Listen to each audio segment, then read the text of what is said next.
Welcome to January edition of Special Round Magazine. Happy New Year. My name is Henry Moretti, and joining me today are Super Punchers Rick Lebrecht and Bo Matthews. Welcome to the show.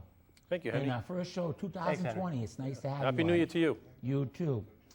Bo and Rick, can you both tell me how long you've been involved with Special Olympics Rhode Island and how you got involved? I've been involved with the Special Olympics about 10 years. I got involved and I had to make a decision in my life, and I researched a few different organizations, and Special Olympics won, so they got me. And since then, I've done multiple charity events, sporting events, and I was second in on the Super Plunge. Seems every time I see you, you've been there longer in Special Olympics. We've been friends a long time. I wear people down.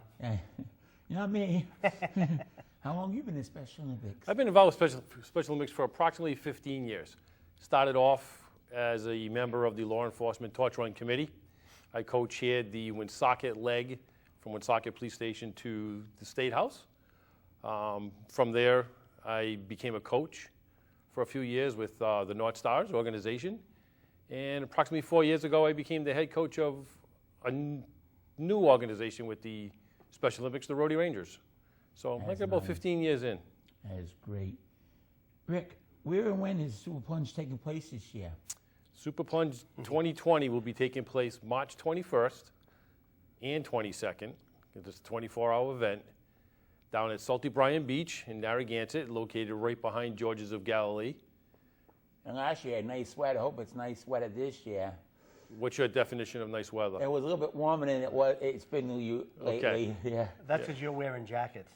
Yeah. Of course, it's warmer when you're wearing jackets. But they said the water is colder in March and April too. Correct. Yeah. Bo, what are the requirements for being a super plunger?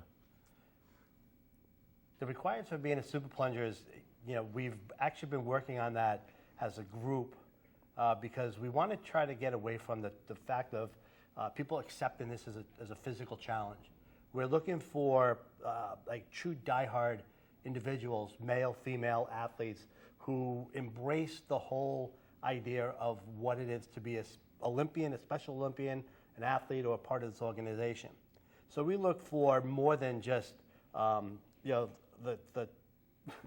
mental fortitude to do the 24-hour event, as well as we want people who can join in and partake in possibly like the summer games, the gala, or any other event that, where they get to know the athletes. Yes. So the interaction between, our core group of super plungers, there's been about 6 of us that have been doing it now for about 4 or 5 years together. We've bonded quite well. Our families have bonded well. We do a lot of things socially together outside of the Special Olympics, but together we really support and get behind everything we do for these athletes. There's 4,000 of you now, so we got to keep building and fundraising to help support and promote this great organization. Touching on what Bo said, we want people involved with this organization that are in it for the right reasons, that are in it for the athletes, to help raise not just funds, which is very important to Special Olympics Rhode Island, but to raise awareness of this amazing organization. That is great. Rick, I know you Super Plunge began with Chief Elwood Johnson taking the 24-hour plunge by himself 8 years ago. How has it grown over the years, and how are many participating in this year? Yeah, you're right.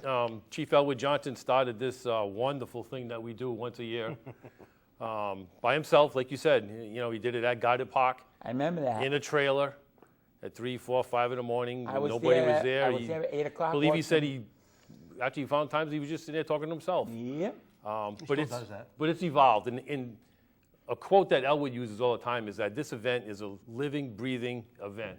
Yeah. We say it every year, and it truly is. It's going from just one gentleman, Chief Elwood, to 4, to 5, to 10, to 15. We've had 23, and this year's team is made up of 18, I believe. Were the others from different states there too this year? Nope, this year is strictly from Rhode Island. Yep, the Region 1, they moved on to their own new location that they have theirs in Connecticut, I believe, this year. Henry, the event you referred to, when you asked about the other states, four years ago, Yep. Rhode Island hosted the first Region 1 I remember Super that, Plunge. yeah. So that's when we had members of Connecticut, New Hampshire, Yep. Vermont, Maine, Rhode Island, of course. And we kind of they created a little niche off of that. Yep. The second year, we also hosted it here.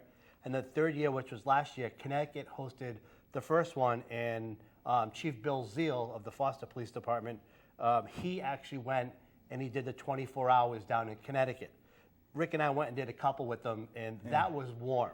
It was very warm off of the part of Connecticut where it was. But this year they do it again. I believe it's actually going to be in Connecticut. The So following Region weekend. 1 has also, and it's actually the following weekend after ours, so that's the 28th and 29th of March. Wow. Can you both share what your favorite part of the Super Plunge is and what part is more challenging? Well, my favorite part of it is the end. There's Ditto. there's no way to put it. It's by far the most mentally and physically challenging event I've ever done. I mean, I've been a firefighter for 22 years. I've seen a lot. I've done a lot. It But must be the co- first year I because you came gotta go on in the water board, at 5 o'clock and This- 6 o'clock when it's real cold. and to sit here and try to explain to you how Oh, that yeah. is at 3, 4, say, hey, Bo, come on, it's 5 of 3. We got to go get change. Oh, But yeah. you're sitting there in a nice warm blanket in a shed, and you're like, all right, let's Yep. go. Time to make the doors. But yeah, no, my favorite one's the 24th by far. Bo, can you tell me again some of the fundraisers that will be taking place to benefit this Super Plunge, how they benefit all the participants? Sure. Well, year round, the law enforcement as well as Special Olympics host various events for fundraising. And these fundraising events support the 4,000 athletes of Rhode Island. None of these athletes are paying for any of their uniforms or any of that stuff, track, project, practice, and everything else. So what we do for fundraisers, we do various things from, raffles. We host some on-site events at local establishments. We do hang tags. We've done a couple restaurants last year where we've raised, one restaurant, we raised Arugas, right? Those are the- Arugas in Warwick. Warwick. Great supporters we of raised Special Olympics over Rhode 20 Island. I think it was like $2,500 just by name tags. We've had fundraisers at Ravenous Brewery. They were in Woonsocket. They recently opened in Cumberland. We raised, actually, I think last year close to like $5,000 there. And then actually this year, that fundraiser, a little plug here, Ravenous, we're going to be doing that on February 22nd. February 22nd, Ravenous, which is in Cumberland. That's going to be one of our bigger fundraisers. Wow. And I was also talking to one of the new plungers. He's got some friends down in the East Greenwich area that we're going to look to host a couple of events down there. We've done pasta dinners. It's a great opportunity to get in front of strangers and embrace and have them understand what we do.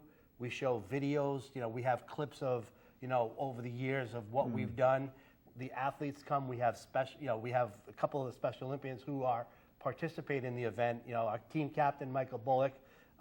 He's a hey, no comments on that over there. Michael is he spearheads. He's like he's the captain for a reason. He motivates us.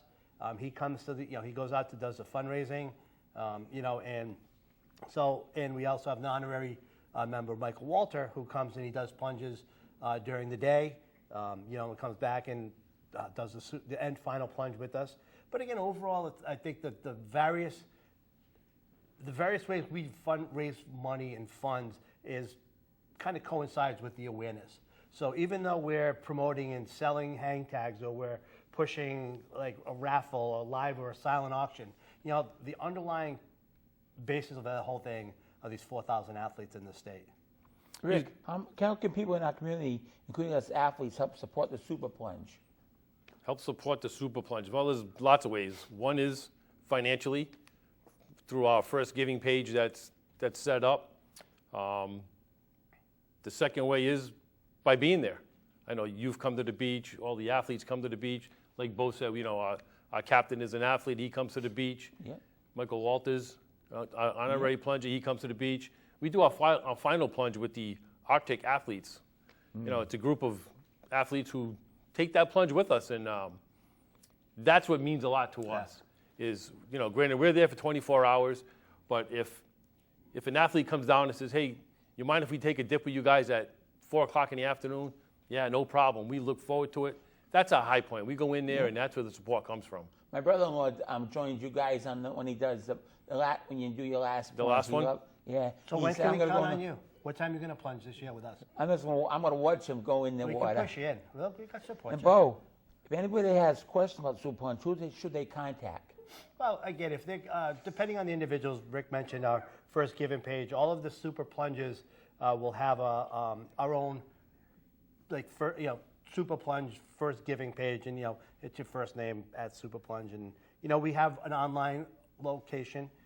They can always reach out to the organization itself in Smithfield. They'll take checks, cash, any donation that they want, or even at the day of the event, come down to the beach on the 21st and 22nd, and we'll take donations there. It starts, we start our fundraising, the first, second week of January, and even though the event is in March, we keep that open for a couple, about like another month after that. So even if you miss the opportunity to come down and see us or partake in a plunge, Henry, you can always donate after the fact. Thank you. Well, thank you for both being on the show tonight, and wish the best luck. We'll see you on March 20th and March 21st at the Super Plunge at the beach. We hope Salty that the Bryan water Beach. is warm for you too. All right, Henry, thank you. More Special Bryan Magazine for the exciting messages.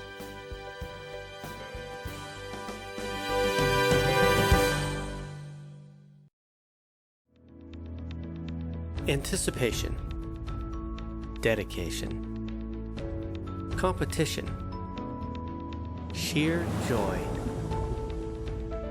There are countless reasons why Christina is inspired to swim. In countless ways, she and hundreds of Special Olympics athletes like her benefit from the wide variety of programs we offer every day. Special Olympics Rhode Island. Inspiration for life. A love of nutrition. Sharing. Teaching. Creativity. A genuine concern for the health of others.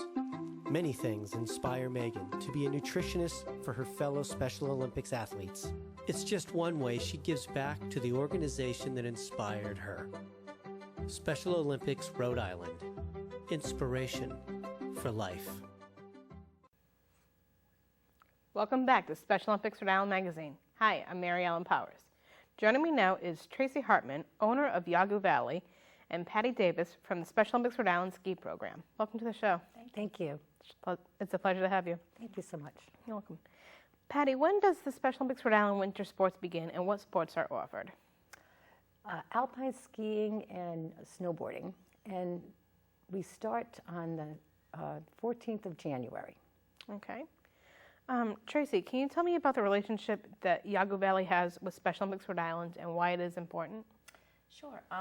We started with Special Olympics. We were approached, my father and my stepmother, back in the mid-1980s, so it was quite a long time ago. I think we're over 30 plus years of hosting. And they retired in 2016, and I knew it was important to keep that going at Yawgoo. I think it's a very community-based learning area, and we love having Special Olympics there with us each year. And we've met a lot of people, and important to give the community back, for our area, because there's nothing else around. And I think also that these athletes maybe wouldn't have the opportunity had we not continued all these years. Right. Patty, how did you get involved with Special Olympics Rhode Island? I got involved because my son Ryan has autism. And well, I would already kind of had started teaching some adaptive stuff before that, and I wanted him involved, and so I started volunteering for Special Olympics, and it's something that I have a passion for and love doing. I love all the athletes. So we have a really great time. I've been doing it for over 10 years, and excited about it every year. Good. Is your son a skier? Yes, he's a skier. Skis very fast. Oh, nice. Tracy, can you tell me about the changes that were made to Yawgoo Valley this year? Sure. We try every year to do upgrades to our area. This year, we put in new carpeting and rubber flooring inside our building, outside a new patio. We repaved a portion of our parking lot, and we opened up our learning area and purchased the second rope tow for our learning area. So we're hoping that that will allow more beginners to come on, plus open it up for Special Olympics too during those ceremonies that we have at the Winter Olympics. Nice. Now, how do you make the snow when there is no snow around? So it's pretty simple, and I say that because we do it sort of like Mother Nature would do it. So we have, except we use a high pressure pump, and as long as it's cold enough, we push water droplets into the air and they come down as snow. And the fortunate thing is that this snow that we make is a lot denser than natural snow, so it lasts longer, and we're able to make more snow than Mother Nature would actually give us in the same amount of time. So I think it's scientific in a way because you have to go with the weather and track the weather and the humidity and the dew point, but on a very cold night we can make a lot of snow with the machinery that we have. Wow, that's very interesting. Patty, when are the Winter Games going to be held? Winter Games are going to be February 29th this year. Okay. We're changing the time. We've always done it in January, somewhere around the 9th, 10th. It's going to be on the Saturday, the 29th of February. They're going to be done earlier in the day. The programs at Yagu Valley that go on will be done, so there'll be a lot more room on the hill, and we'll have more room for spectators. So it should be a great time. Okay. Now, will the other winter sports be part of that too, like snowshoeing or? Yes, they do that at the same time, snowshoeing and snowboarding. Okay. Tracy, why should people come to Yagu Valley? Well, I'm a little biased, but I like to say we're a very family-friendly, fun atmosphere. We have really great people that work there that care about the sports and want to teach people who really want to learn. The quality of the lessons are really good. We have group and private lessons. We teach skiing and snowboarding, and I think the biggest thing is just more of the atmosphere, that it's very relaxed.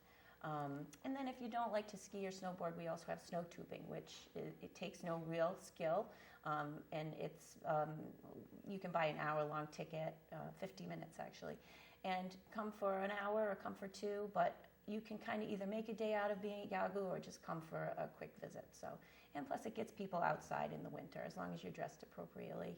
It's really fun outdoor winter activity.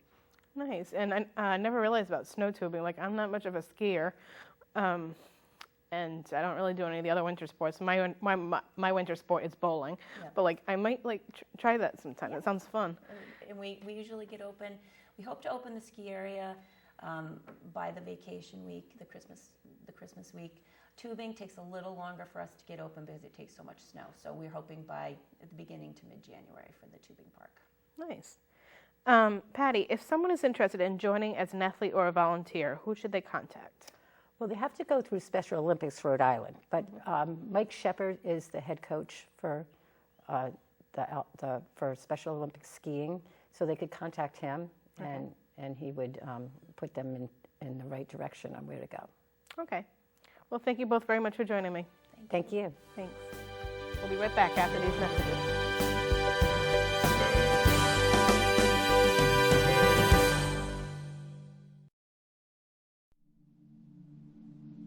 I used to never really talk. Ever. I was scared and shy.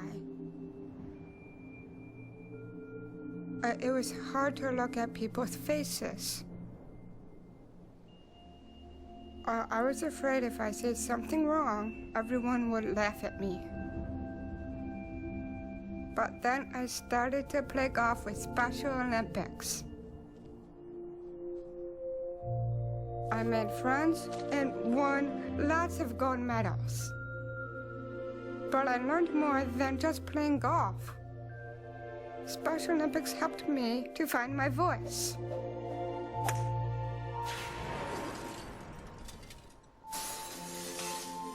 And now everyone else is speechless.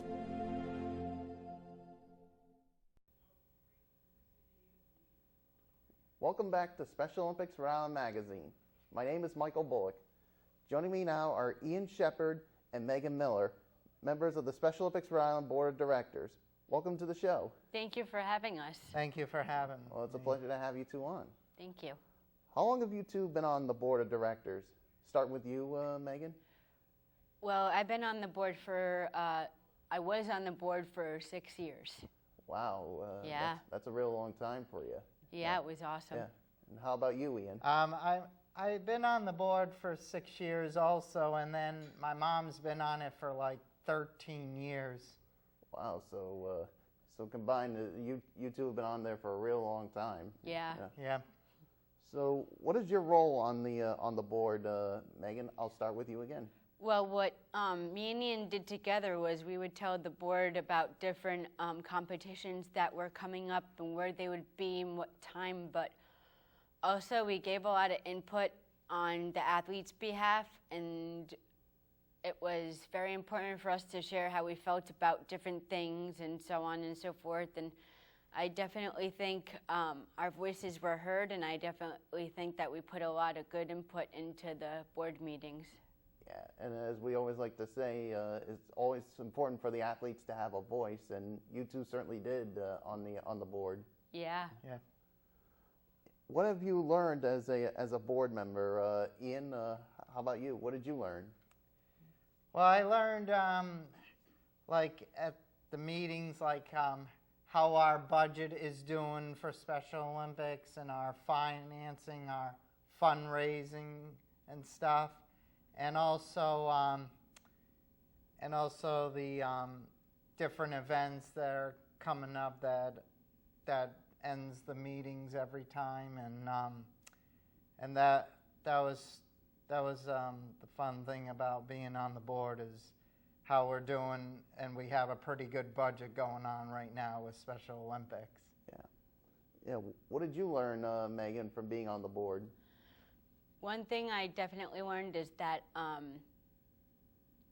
our voice counts as members. Like, if there was something that the board agreed on, it's important for you to say how you feel about whatever everybody is agreeing on, or if people are disagreeing, or if there's questions.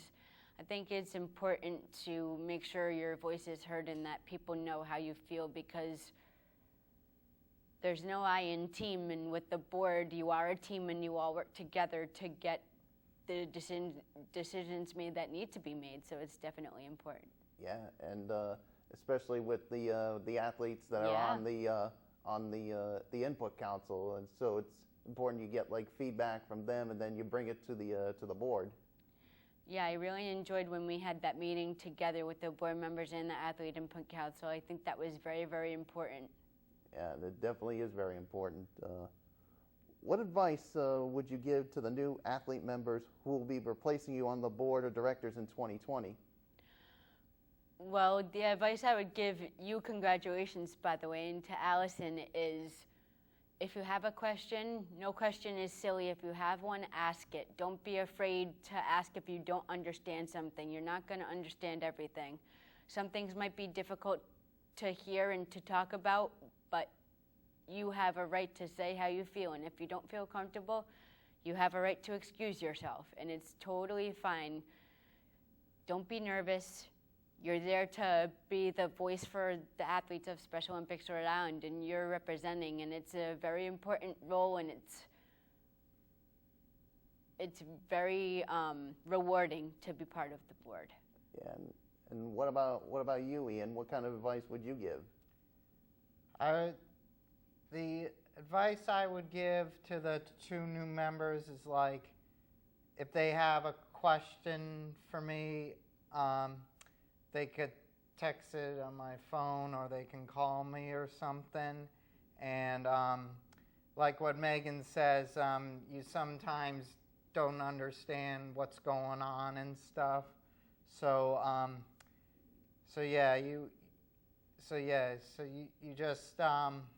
you just contact the former athletes who were on that board, and they'll give you that specific answer.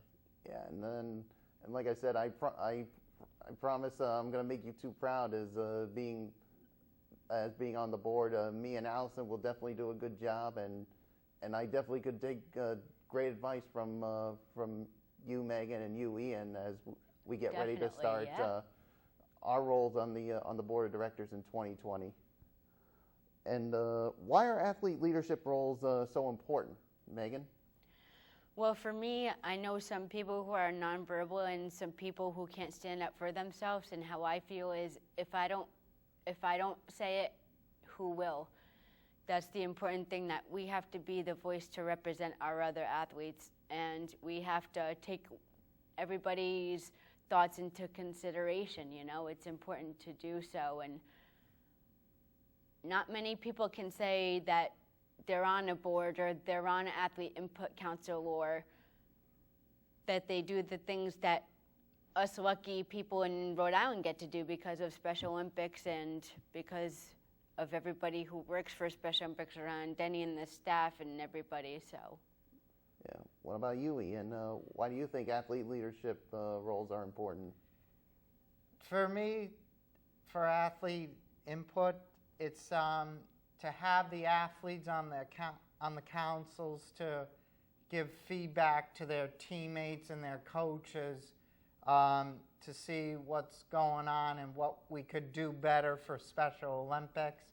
So that way the staff people don't have to do all this work and stuff, and it's the athletes who can really work at it with the staff and the mentors.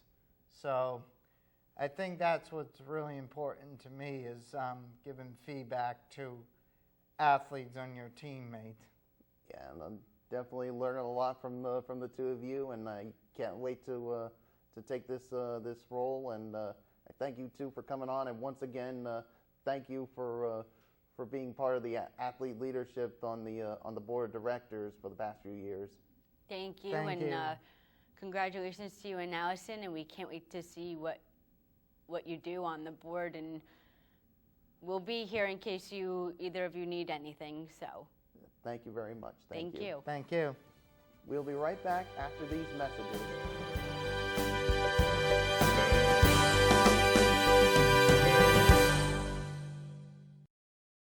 A sense of purpose, responsibility, self-respect, connections, pride in a job well done. Mike is inspired by his work for many reasons, and thanks to the programs of Special Olympics, he's an inspiration to many people. Special Olympics Rhode Island, inspiration for life. Welcome back to Special Olympics Rhode Island Magazine. I am Mary Irons. I want to share with you some upcoming events that we hope you can enjoy us at. MedFest will be held on Saturday, January 18th at Special Olympics Rhode Island office. The traditional basketball tournament will be held on February 15th at Providence College. Our basketball skills competition will be held on February 15th at Providence County Day School. The state winter games will be held on Saturday, February 29th at Yago Valley Ski Resort. For more information to register for any of these upcoming events, please contact the Special Olympics Rhode Island office at 401-349-4900 or visit our website at specialolympicsrhodeisland.org. Thank you for joining us. See you next month of another edition of Special Olympics Rhode Island Magazine.